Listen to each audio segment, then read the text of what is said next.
Hi friends, ನಿಮ್ಮ ಹತ್ತಿರ 500 ರೂಪಾಯಿ ಅಥವಾ 1000 ರೂಪಾಯಿ ನಿಮ್ಮ ಹತ್ರ ಇದೆಯಾ? ಅದನ್ನು ಯೂಸ್ ಮಾಡಿಕೊಂಡು ನೀವು ದೇಶದ ಅತಿ ದೊಡ್ಡ ಕಂಪ್ನಿಗಳಾದ ರಿಲಯನ್ಸು, HDFC ಬ್ಯಾಂಕು, TCS ಇವೆಲ್ಲ ಕಂಪ್ನಿಗಳ ಶೇರ್ ಹೋಲ್ಡರ್ಗಳ ಮಾಲೀಕರಾಗಬಹುದು. ಅದು ಹೇಗೆ ಅಂತೀರಾ? ಸೊ ಅದನ್ನು ನಾನು ಇನ್ ಡೀಟೇಲಾಗಿ ಈ ಸ್ಲೈಡ್ಸಲ್ಲಿ ಹೇಳಿಕೊಡ್ತೀನಿ. ಸೊ ಅದನ್ನು ನೀವು ಕೊನೆ ತನಕ ನೋಡಿದರೆ ಕೊನೆಯಲ್ಲಿ ಸ್ವಲ್ಪ ಟಿಪ್ಸು ಮತ್ತು ಟ್ರಿಕ್ಸ್ ಹೇಳ್ಕೊಡ್ತಾ ಇದ್ದೀನಿ. ಅದು ತುಂಬ ಹೆಲ್ಪ್ ಆಗುತ್ತೆ. ಓಕೆ, ಅದಕ್ಕೆ ನೀವು ಇಂಡೆಕ್ಸ್ ಫಂಡ್ಸ್ ಅಂತ ಒಂದು ಆಪ್ಷನ್ ಇದೆ. ಓಕೆ, ಮಾರ್ಕೆಟಲ್ಲಿ ಇನ್ವೆಸ್ಟ್ ಮಾಡಬೇಕಾದ್ರೆ ಇಂಡೆಕ್ಸ್ ಫಂಡ್ಸ್ ಅಂತ ಒಂದು ಆಪ್ಷನ್ ಇದೆ.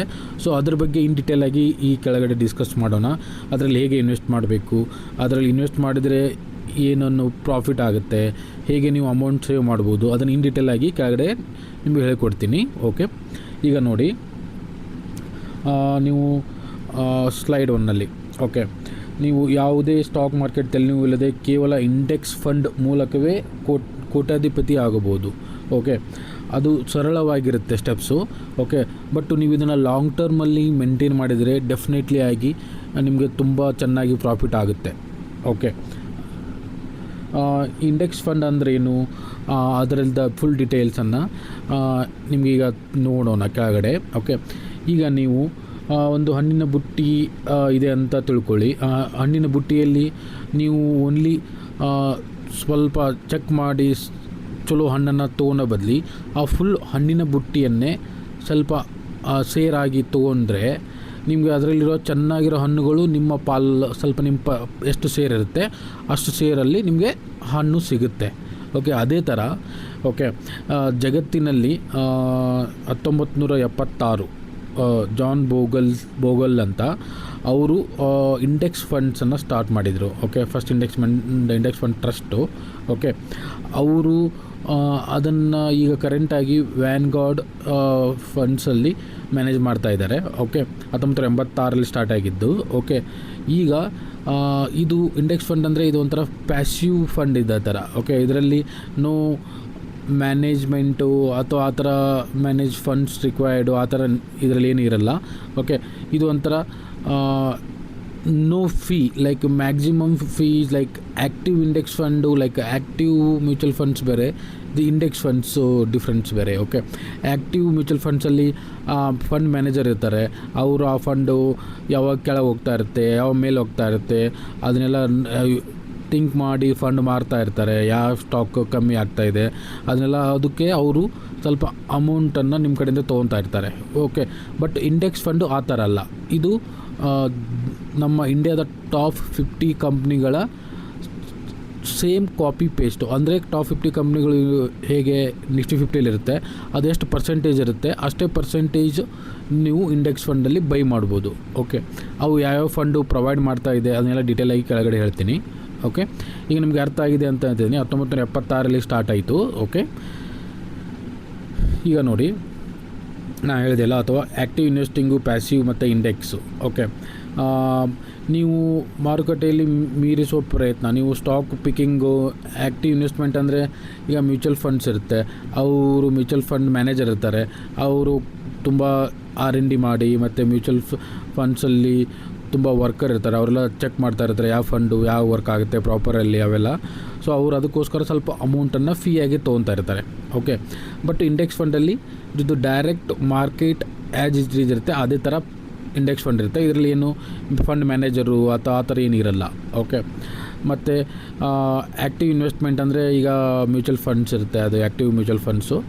ಓಕೆ, ಅದರಲ್ಲಿ ಸ್ವಲ್ಪ ಅಮೌಂಟ್ ಫೀಯಾಗಿ ತೊಗೊತಾ ಇರ್ತಾರೆ. ಇದರಲ್ಲಿ ಅತ್ಯಂತ ಕಡಿಮೆ, ಜೀರೋ ಅನ್ನಲ್ಲ, ಸ್ವಲ್ಪ ಕಡಿಮೆ ಇರುತ್ತೆ. ಓಕೆ, ಮತ್ತು ಇದು ಆ್ಯಕ್ಟಿವ್ ಇನ್ವೆಸ್ಟಲ್ಲಿ ಮ್ಯಾನೇಜರ್ ಅವರ ಓನ್ ಡಿಸಿಷನ್ ಮೇಲೆ ಆಗ್ತಾ ಇರುತ್ತೆ. ಬಟ್ ಇಲ್ಲಿ ಇಂಡೆಕ್ಸ್ ಫಂಡಲ್ಲಿ ಇದು based on the Nifty 50 index data ಮೇಲೆ ಇದು ಡಿಪೆಂಡ್ ಆಗಿರುತ್ತೆ. ಓಕೆ,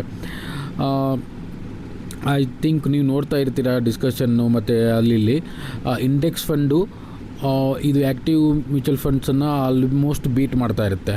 ಓಕೆ, ಅದಕ್ಕೋಸ್ಕರ ನೀವು ಇಂಡೆಕ್ಸ್ ಫಂಡೇ ಹೋಗೋದು ತುಂಬ ಚೆನ್ನಾಗಿ ಇರುತ್ತೆ ಲಾಂಗ್ ಟರ್ಮಲ್ಲಿ. ಓಕೆ, ಈಗ ನೋಡಿ,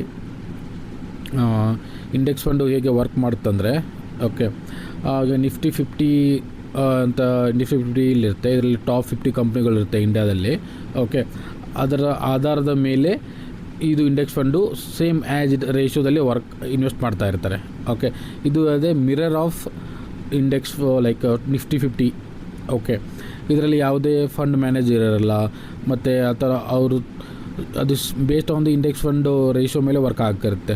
ಅಂದರೆ ಈಗ ನಿಫ್ಟಿ 50ಯಲ್ಲಿ ಯಾವುದೋ ಒಂದು ಕಂಪ್ನಿ ಹೊರಗೆ ಹೋಗ್ತದ್ರೆ ಸೇಮ್ ಇಂಡೆಕ್ಸ್ ಫಂಡಲ್ಲೂ ಆ ಕಂಪ್ನಿ ಹೊರಗೆ ಹೋಗುತ್ತೆ. ಮತ್ತು ನಿಫ್ಟಿ 50ಯಲ್ಲಿ ಯಾವ್ದಾದ್ರು ಕಂಪ್ನಿ ಆ್ಯಡ್ ಮಾಡಿದರೆ ಸೇಮ್ ಇಂಡೆಕ್ಸ್ ಫಂಡಲ್ಲೂ ಅದೇ ಕಂಪ್ನಿ ಆ್ಯಡ್ ಮಾಡ್ತಾರೆ, ಮತ್ತು ಅದು ಎಷ್ಟು ರೇಷಿಯೋದಲ್ಲಿರುತ್ತೆ ಅಷ್ಟೇ ರೇಷಿಯೋದು ಇನ್ವೆಸ್ಟ್ಮೆಂಟ್ ಮಾಡ್ತಾರೆ. ಓಕೆ, ಮತ್ತು ಇದು ನಿಮಗೆ ತುಂಬ ಕಡಿಮೆ ಫೀಯಲ್ಲಿ ಮ್ಯಾನೇಜ್ಮೆಂಟ್ ಫೀ ಅಥವಾ ಕಡಿಮೆ ಫೀದಲ್ಲಿ ಇದು ವರ್ಕ್ ಆಗುತ್ತೆ. ಸೊ ಅದಕ್ಕೋಸ್ಕರ ನೀವು ಲಾಂಗ್ ಟರ್ಮಲ್ಲಿ ಇದು ಇನ್ವೆಸ್ಟ್ ಮಾಡಿದರೆ ನೀವು ತುಂಬ ಚೆನ್ನಾಗಿ ಪ್ರಾಫಿಟನ್ನು ಮಾಡ್ಬೋದು. ಓಕೆ, ಇದೆಲ್ಲ ಸಬಿ ರೂಲ್ಸ್ ಅಂಡರಲ್ಲೇ ಬರ್ತಾ ಇರುತ್ತೆ. So no ಟೆನ್ಷನ್ನು. ಓಕೆ, ಈಗ ನೋಡಿ, ಮೇನ್ಲಿ ಈಗ ಯಾವುದಾದ್ರೂ ಮ್ಯೂಚುವಲ್ ಫಂಡ್ಸು ಅವರೆಲ್ಲ ಹೆಂಗೆ ಫೀ ಕ್ಯಾಲ್ಕುಲೇಟ್ ಮಾಡ್ತಾರೆ ಅಂದರೆ ಅವ್ರ ಎಕ್ಸ್ಪೆನ್ಸ್ ರೇಷಿಯೋ ಇರುತ್ತೆ ಮತ್ತು ಟ್ರ್ಯಾಕಿಂಗ್ ಎರರ್ ಅಂತಿರುತ್ತೆ. ಓಕೆ, ಅಂದರೆ ಎಕ್ಸ್ಪೆನ್ಸ್ ರೇಷಿಯೋ ಅಂದರೆ ಅವರು ಫಂಡ್ ಮ್ಯಾನೇಜ್ ಮಾಡ್ತಾ ಇರ್ತಾರೆ. ಅವರು ಫಂಡ್ ಮ್ಯಾನೇಜ್ ಮಾಡಬೇಕಾದ್ರೆ ಕೆಳಗಡೆ ಎನಾಲಿಸಿಸ್ಟು ಮತ್ತು ಮ್ಯಾನೇಜರ್ಸು ಅವರೆಲ್ಲ ಫೀ ವರ್ಕರ್ಸ್ಗಳಿಗೆ ಅದೆಲ್ಲ ಒಂದು ಕನ್ಸಿಡರ್ ಮಾಡಿ ಸಮ್ ಅಮೌಂಟನ್ನು ಎಕ್ಸ್ಪೆನ್ಸ್ ರೇಷಿಯೋ ಅಂತ ಫಿಕ್ಸ್ ಮಾಡಿರ್ತಾರೆ.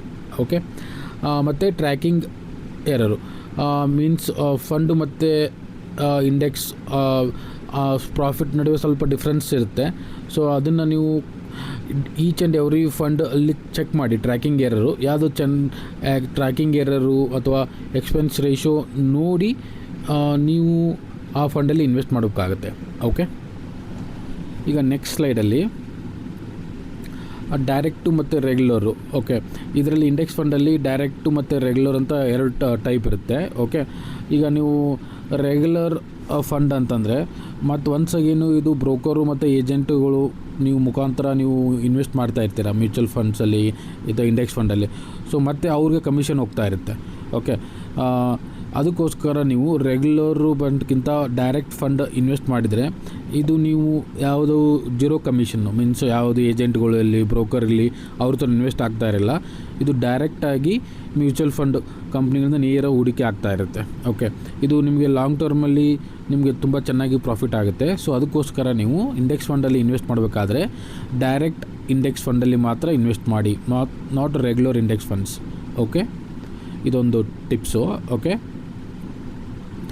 ಈಗ ನೋಡಿ ಇಂಡಿಯನ್ ಮಾರ್ಕೆಟು ಇಂಡೆಕ್ಸ್ ಫಂಡು ಯಾವ ಥರ ಇದೆ ಅಂದರೆ ಈಗ ನೋಡಿ Nifty 50 means almost large cap company ಇದೆಲ್ಲ ಬ್ಲೂ ಚಿಪ್ ಕಂಪ್ನಿ ಅಂತ ಇರ್ತೀವಿ. ಟಾಪ್ 50 ಕಂಪ್ನಿ ಇಂಡಿಯಾದಲ್ಲಿ ಅವೆಲ್ಲ ನಿಫ್ಟಿ 50ಯಲ್ಲಿ ಬರುತ್ತೆ. ನೆಕ್ಸ್ಟ್ ನಿಫ್ಟಿ 50 ಅಂದರೆ ನೆಕ್ಸ್ಟ್ 50ರಿಂದ 100 ರ್ಯಾಂಕಲ್ಲಿರುವ ಇಂಡಿಯನ್ ಟಾಪ್ ಕಂಪ್ನಿಗಳು ಅವು ನೆಕ್ಸ್ಟು ಲಾರ್ಜ್ ಕ್ಯಾಪ್ ಆಗೋಕ್ಕೆ ಟ್ರೈ ಮಾಡ್ತಾ ಇರ್ತವೆ. ಸೊ ಅವನ್ನ ನೆಕ್ಸ್ಟ್ 50 ಅಂತ ಕನ್ಸಿಡರ್ ಮಾಡ್ತೀವಿ. ನೆಕ್ಸ್ಟ್ ನಿಫ್ಟಿ ಮಿಡ್ ಕ್ಯಾಪ್ 150 ಅಂದರೆ ಇವು ಸ್ವಲ್ಪ ಲಾರ್ಜ್ ಕ್ಯಾಪ್ಗಿಂತ ಸ್ವಲ್ಪ ಸ್ಪೀಡಾಗಿ ಡೆವಲಪ್ ಆಗ್ತಾ ಇರ್ತವೆ, ಸ್ವಲ್ಪ ಜಾಸ್ತಿ ಪ್ರಾಫಿಟ್ ಕೊಡ್ತಾ ಇರ್ತವೆ. ಸೊ ಅವನ್ನ ನಿಫ್ಟಿ ಮಿಡ್ ಕ್ಯಾಪ್ 150 ಅಂತ ಕನ್ಸಿಡರ್ ಮಾಡ್ತೀವಿ based on the market value ಅಲ್ದವೆಲ್ಲ ಕನ್ಸಿಡರ್ ಮಾಡಿ. ಅದೇ ನಿಫ್ಟಿ ಸ್ಮಾಲ್ ಕ್ಯಾಪ್ 250 ಅಂದರೆ ಇವು ಸ್ಮಾಲ್ ಕ್ಯಾಪ್ ಕನ್ಸಿಡರು ಸ್ವಲ್ಪ ರಿಸ್ಕ್ ಇರುತ್ತೆ, ಬಟ್ ಇವು ಚೆನ್ನಾಗಿ ಪ್ರಾಫಿಟ್ ಕೊಡುತ್ತೆ, ಬಟ್ ಅದೇ ಥರ ರಿಸ್ಕ್ನೂ ಇರುತ್ತೆ. ಸೊ ಅದಕ್ಕೋಸ್ಕರ ನೀವು ಸ್ವಲ್ಪ ಯೋಚನೆ ಮಾಡಿ ಮತ್ತು ನಿಮ್ಮ ಫೈನಾನ್ಷಿಯಲ್ ಅಡ್ವೈಸರ್ ಥರ ಡಿಸ್ಕಸ್ ಮಾಡಿ ನೀವು ಇನ್ವೆಸ್ಟ್ ಮಾಡಬೇಕಾಗತ್ತೆ. ಓಕೆ, ಈಗ ನೋಡಿ ಈಗ ಕರೆಂಟ್ ಮಾರ್ಕೆಟಲ್ಲಿ 2026 ನೀವು ಯಾವ್ಯಾವ ಇಂಡೆಕ್ಸ್ ಫಂಡು ಬೆಟರ್ ಇದೆ ಅಂದರೆ ಓಕೆ ಡೈರೆಕ್ಟ್ ಮತ್ತು ಇಂಡೆಕ್ಸ್ ಫಂಡಲ್ಲಿ ಡೈರೆಕ್ಟಾಗಿ ಇನ್ವೆಸ್ಟ್ ಮಾಡಿ, ನಾಟ್ ರೆಗ್ಯುಲರ್ ಪ್ಲ್ಯಾನು. ಓಕೆ, ಈಗ ನಿಫ್ಟಿ 50 ಓಕೆ ಟ್ರ್ಯಾಕಿಂಗ್ ಎರರು ಅರೌಂಡ್ 0.02 ಇದೆ, ಎಕ್ಸ್ಪೆನ್ಸ್ ರೇಷಿಯೋ 0.08 ಇದೆ, ಟೋಟಲ್ಲು ಅರೌಂಡ್ 0.10 ಇದೆ, ಇದು ಚೆನ್ನಾಗಿದೆ. ಓಕೆ, ಅದೇ ಥರ ಬಂಧನ್ ನಿಫ್ಟಿ 50 ಇದೆ, ಇದು 0.02 ಇದೆ, 0.12 ಇದೆ ಮತ್ತು 0.14 ಇದೆ ಟೋಟಲ್ಲು ಎಕ್ಸ್ಪೆನ್ಸ್ ಎಲ್ಲ ಡೀಟೇಲು. ಓಕೆ, ಅದೇ ಥರ ನಿಪಾನ್ ಇಂಡಿಯಾ ನಿಫ್ಟಿ 50 ಇದೆ, ಇದು ಟೋಟಲ್ ಆಗಿ ಒಟ್ಟು 0.20. ಓಕೆ, DSP ನಿಫ್ಟಿ 50 ಇದೆ, ಇದು 0.23 ಇದೆ. ಸೊ ಇದನ್ನು ಕಂಪೇರ್ ಮಾಡ್ಕೊಳ್ಳಿ, ನಿಮಗೆ ಯಾವ್ದು ಚೆನ್ನಾಗಿದೆ ಅನಿಸುತ್ತೆ ಅದನ್ನಲ್ಲಿ ಇನ್ವೆಸ್ಟ್ ಮಾಡಿ. ಓಕೆ,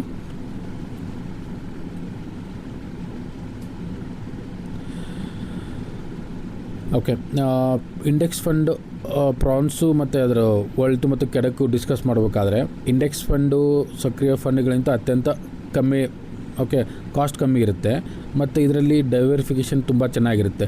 ಮೀನ್ಸ್ ಟಾಪ್ 50 ಕಂಪ್ನೀಲಿ ಇನ್ವೆಸ್ಟ್ ಮಾಡ್ತಾ ಇರ್ತೀರ, ನಾಟ್ 1 or 10 ಕಂಪ್ನೀಸು, ಇಂಡಿಯಾದ ಟಾಪ್ 50 ಕಂಪ್ನೀಲಿ ಇನ್ವೆಸ್ಟ್ ಮಾಡ್ತಾ ಇರ್ತೀರ. ಸೊ ಇದು ಡೈವರ್ಸಿಫಿಕೇಷನ್ ತುಂಬ ಚೆನ್ನಾಗಿ ವರ್ಕ್ ಆಗುತ್ತೆ. ಮತ್ತು ಇದರಲ್ಲಿ ಟ್ರಾನ್ಸ್ಪರೆನ್ಸಿ ಇರುತ್ತೆ. ಮೀನ್ಸ್ ನೀವು ಡೈರೆಕ್ಟಾಗಿ ಇಂಡಿಯಾ ಟಾಪ್ 50 ಕಂಪ್ನೀಲಿ ಇನ್ವೆಸ್ಟ್ ಮಾಡ್ತಾ ಇರ್ತೀರ, ಸೇಮ್ ಕಂಪ್ನೀದು ರೇಷೋ ಅಥವಾ ಸೇಮ್ ಕಂಪ್ನೀದಲ್ಲೇ ಮಾತ್ರ ಇನ್ವೆಸ್ಟ್ ಆಗುತ್ತಾ ಇರುತ್ತೆ. ಓಕೆ, ಬಟ್ಟು ಇದು ನೀವೇನಾದರೂ ಸ್ವಲ್ಪ ವಾರ್ ಕಂಡೀಷನ್ನು ಸ್ವಲ್ಪ ಆಲ್ರೆಡಿ ಗೊತ್ತಿದೆ, ಕರೋನಾ ಟೈಮು, ಆ ಟೈಮಲ್ಲಿ ಮಾರ್ಕೆಟ್ ನಿಫ್ಟಿ ತುಂಬ ಡೌನ್ ಆಗ್ತಾಯಿತ್ತು. ಅದೇ ಥರ ಇದು ಇಂಡೆಕ್ಸ್ ಫಂಡು ಸಡನ್ನಾಗಿ ಡೌನ್ ಆಗ್ತಾ ಇರುತ್ತೆ. ಓಕೆ, ಸೊ ಅದಕ್ಕೋಸ್ಕರ ಸ್ವಲ್ಪ ಅಷ್ಟು ರಿಸ್ಕ್ ಅಲ್ಲ, ಬಟ್ ಕನ್ಸಿಡರ್ ಮಾಡ್ಬೋದು. ಓಕೆ ಓಕೆ ನಿಮಗೆ ಈ ಫುಲ್ ಇನ್ಫಾರ್ಮೇಷನ್ ಜಸ್ಟ್ ಇದು ಒಂದು ಸ್ಲೈಡಲ್ಲಿ. ಓಕೆ, ನೀವೇನಾದರೂ ಇಂಡೆಕ್ಸ್ ಫಂಡಲ್ಲಿ ಇನ್ವೆಸ್ಟ್ ಮಾಡಬೇಕಂತ ಇದ್ದರೆ ಡೈರೆಕ್ಟ್ ಪ್ಲ್ಯಾನ್ಗೆ ಮಾತ್ರ ಹೋಗಿ, ಬಿಕಾಸ್ ನೀವು ಅದರಲ್ಲಿ ಬ್ರೋಕರು, ಏಜೆನ್ಸಿಗಳದು ಅದೆಲ್ಲ ಫೀ ಇರಲ್ಲ. ಓಕೆ, ಮತ್ತು ಎಕ್ಸ್ಪೆನ್ಸ್ ರೇಷಿಯೋ ಮತ್ತು ಟ್ರ್ಯಾಕಿಂಗ್ ಎರನ್ನ ಸ್ವಲ್ಪ ನೋಡಿ, ಯಾವ ಫಂಡು ಎಷ್ಟಿದೆ ಅಂತ.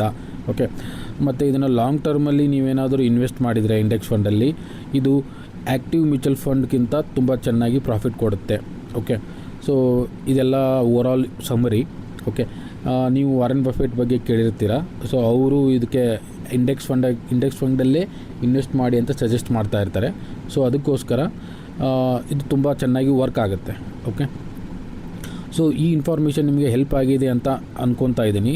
So please like and share and subscribe my YouTube channel. Thank you.